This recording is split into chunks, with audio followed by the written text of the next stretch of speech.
Next, to continue with the microcontroller, the next connection point is PWMB. PWMB is going to go to 11. PWMB.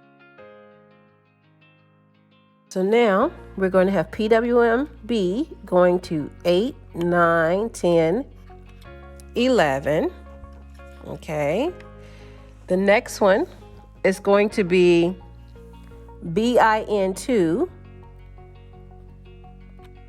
And that's going to go to 8, 9, 10, 11, 12.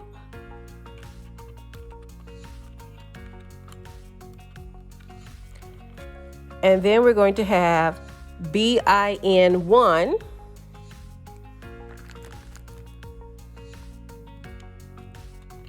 And that's going to go to 8, 9, 10, 11, 12, 13. Okay, so once again, we have VM going to VN, VCC going to 5 volts, ground going to ground. Then we have PWMB going to 11, sorry, brain fart. BIN2 going to 12, and BIN1 going to 13.